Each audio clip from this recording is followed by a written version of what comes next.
yo no aguanto, yo no comprendo qué le pasa a estos serranos. ¿Qué le pasa a Cusco? ¿Qué le pasa a Ayacucho? ¿Qué no hay televisión? ¿No hay celular? Le dije, Y son serranos, po. ¿es verdad? ¿Serranos? ¡Con bigote! Hay contextos en los que nosotros podemos sentirnos tensos o donde podemos cuestionarnos porque hay personas que piensan diferente a nosotros, ¿no? Uno de esos contextos puede ser el contexto electoral o preelectoral. En base a este contexto han surgido en la opinión pública dos situaciones bastante lamentables. Uno es acerca de un streamer llamado Cristo Rata que lanzó comentarios ofensivos directamente hacia personas que viven en la sierra. Otro también llamado, que se hace llamar Diepify, que también soltó su malestar frente a quienes votaron por alguien distinto a quien él esperaba que gane, al menos en esta primera vuelta.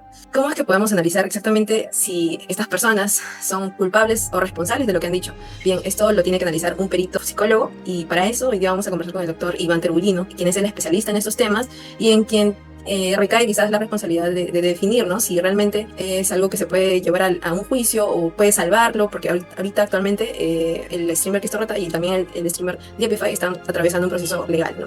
Frente a estos actos. Bien, mi primera pregunta sería, ¿puede un mensaje generar rechazo social o parecer ofensivo, pero a la vez no cumplir con los criterios psicológicos para considerarse incitación a la discriminación?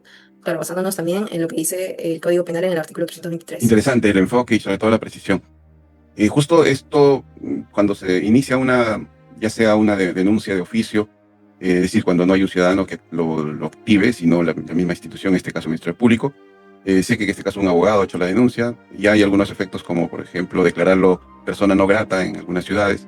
Entonces, aparece una figura en paralelo de las dos partes, tanto la afectada como el agresor, le vamos a llamar así, el discriminador, el presunto discriminador. Sin embargo, a la percepción social, por eso varias autoridades que se han manifestado, ya no sería tan presuntiva su comportamiento, sino ya habría cometido, por el impacto que se va sintiendo, y eso es bueno que lo valoren también los juzgadores. Y hay un agravante, el mismo Código Penal lo habla, lo expresa, sobre el agravante de cuando se usan los medios, las más media, la tecnología, en este caso entiendo que ha sido por su canal en YouTube, por lo menos. Entonces, eso va a agravar por el impacto. Insisto, ese impacto psicosocial aún no se está midiendo porque se necesitaría hacer buenas muestras estadísticamente, etcétera, pero intuyo que sí se está dando. Por eso correlacionaba con algunos hechos cuando ocurren situaciones graves de discriminación, de atentado contra sus derechos, etcétera, a población que son de una región versus otras, y en el tratamiento de la justicia, el sistema de justicia a veces no es el mismo. Desde la psicología, doctor Iván, ¿cómo se puede reconocer una conducta discriminatoria, más allá que sea una broma o como se dice, la libertad de expresión? Como psicólogo y como perito podría aportar al análisis es el impacto en particular de un pronunciamiento, digamos, grosero, insultante para la población, yo diría en general, ya que todos de alguna forma tenemos en cierto modo algún vínculo en la sierra, vínculo familiar, si no hemos nacido tenemos un familiar, etcétera, y la sierra además es parte del Perú.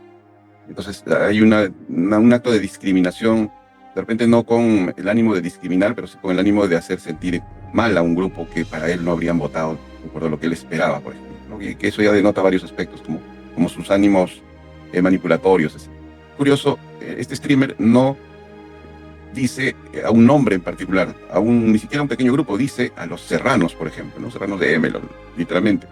Entonces, conversando con un abogado que ha hecho la denuncia, dicho sea de paso, no ha focalizado a una persona, no ha percibido legalmente que es una persona a la que se indigna, se siente aludida, sino un grupo o algunos grupos, en este caso las comunidades que se sentirían afectadas, así como comunidades, que no es incluso toda la población. Y es todo un tema, porque lo que a mí me preocupa es que sí estaría afectando más bien psicosocialmente. Y dejo en el debate, decía, por ejemplo, lo que está pasando. Hace 2 días hubo una masacre en Huancavelica, donde se asesinaron a 5 jóvenes, 2 o 3 están heridos, y literalmente hay una subvaloración por el hecho que vivan en una parte geográfica distinta a la de Lima, y que la misma población no reacciona. Y ¿Qué factores psicológicos son los que más o menos influyen dentro de las personas que emiten los comentarios? Que emiten comentarios de este tipo de discriminadores. Que ya sería preocupante cuando se ha convertido en parte de su verbalización constante. Sería desde casa habría cierta situación, serían víctimas de discriminación por su color de piel, sus tallas, qué sé yo, algún tema. Tema de poco control de impulsos. Es decir, la persona no somete sus propios pensamientos a un filtro, a un razonamiento previo para ver si lo que va a expresar tiene alguna carga que pueda dañar, herir o discriminar a otra persona o a un grupo, incluso a otras personas, etc. No existe un perfil del discriminador como tal, no hay una guía en el Ministerio Público de esto. Un último indicador o factor psicológico podría ser el de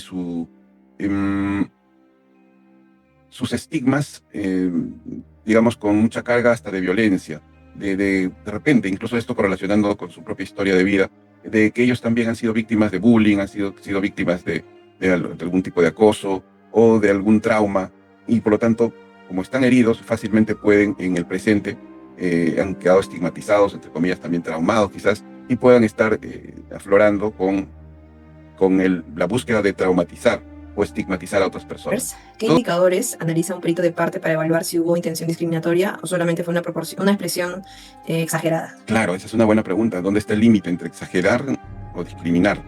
Va a depender también mucho del impacto. Insisto, por ende, las demandas que esté impulsándose, ya sea de oficio o entiendo también por un abogado particular, necesitan ese sustento pericial. Así que invito a ambos abogados, al fiscal o al abogado que ha hecho la denuncia, entiendo en Cusco, a que tengan ese fundamento científico, que dicho sea de paso, sí hay investigaciones, digamos, poco sueltas que las puede integrar en sus demandas y sus denuncias para incluso demandar, por ejemplo, indemnizaciones o por lo menos pagos punitivos para que esto quede como leccionador a la sociedad. También, antes de pasar a la última pregunta, quería preguntarle si usted considera que la defensa de este streamer va a usar el caso, bueno, no un caso como tal, pero sí lo que pasó con los comentarios de un ex candidato a la presidencia, que es Rafael López Aliaga. O sea, cómo es que no llevan a denunciar lo que él manifiesta en sus mítines, pero sí lo que un streamer puede decir ¿no? en sus redes. O sea, ¿cree que van a considerar eso como parte de la defensa? Es muy interesante y agudo tu comentario, Coral. Y, por supuesto, ya algunos políticos como Rafael López Aliaga tienen ese perfil discriminador, me atrevería a decir, y que no les está ocurriendo nada, como que gozarían de una inmunidad legal, no sé, otorgada por quién. Y ahí viene otro elemento en este análisis que también es relativamente nuevo en el análisis pericial, que es cómo se da la dinámica del poder. Ya no solamente un poder dentro de la familia, como se analiza cuando hay violencia familiar, sino el poder en una empresa, una institución, que es relativamente más fácil de notarlo, sino el poder social, el poder político, y el poder económico, agregaría, cómo estos elementos estarían jugando casi como factores de protección ante presuntos agresores, que a todas luces, al sentir de la población, por supuesto, el señor López Aliaga incluso ha amenazado de muerte, ha querido sodomizar a un alto ejecutivo de una institución electoral, etcétera, y que a los pocos días pasa algo. Entonces ahí hay una dinámica del poder que es curiosa y que se va identificando. ¿Cómo estas autoridades sí tendrían influencia? Porque seguro encima de ellos también hay otros poderes. Bueno, doctor, desde su óptica, ¿qué tanto considera usted que influye en los jóvenes ver que sus figuras, las figuras que normalmente de alguna manera admiran, tienen ese tipo de comportamientos racistas? Es preocupante porque como no es una cuestión, digamos, que es fácil de observar, no es una cuestión que es fácil de observar, porque, diríamos, escuchan algo y dicen, sí, mi fuente es fulano de tal y por eso repito esto. No es así. Hay mensajes que son hasta subliminales, que son incluso para ciertos grupos. Entiendo que algunos candidatos no lo apoyan exactamente por sus propuestas, sino porque se identifican con algunos aspectos de su perfil de personalidad.